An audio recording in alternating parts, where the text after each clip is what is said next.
Hvala vam. Ja sam Biljana Jovanović, ja sam osnivačica i kreatorka brenda Fitaki koji se bavi proizvodnjom prirodne kozmetike za bebi i prirodnog praška za veš. Brend Fitaki je na neki način nastao pre 10 godina u Atini, u Grčkoj, gde sam ja tada živela.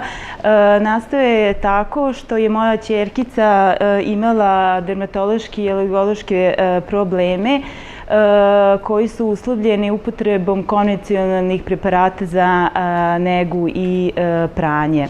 Ja sam tada u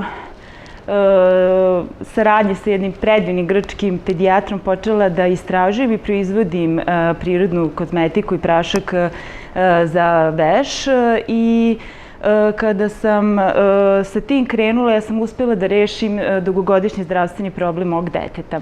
Kada sam se vratila u Beograd i u Srbiju, videla sam da 30% dece na našoj teritoriji pati od istih zdravstvenih problema i da ne postoji brend koji na tržištu nudi alternativno prirodno rešenje.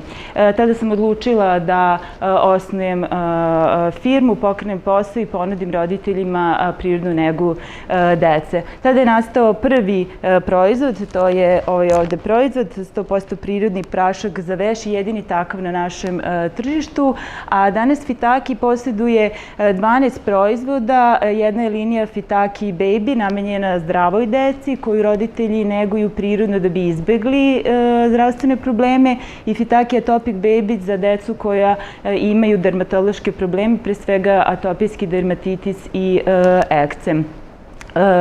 Specifičnost Fitaki proizvoda je u tome što je to jedini brend na našem tržištu koji je kreiran po veoma strogim načelima nezavisne ekološke organizacije Environmental Working Group. Oni ne sadrže vodu, hipoalergeni su, biorazgradljivi i neiritabilni. Zanimljivi po tome što su kreirani ne samo od prirodnih sastojaka i zbog toga što ne sadrži baš ni jedan sintetički sastojak, već i zbog toga što ne sadrže ni prirodne komponente koje mogu da izazovu alergijske reakcije kod dece. Oni su potpuno bezbedni kako za celu porodicu, tako i za kućne ljubimce i za otpadne vode.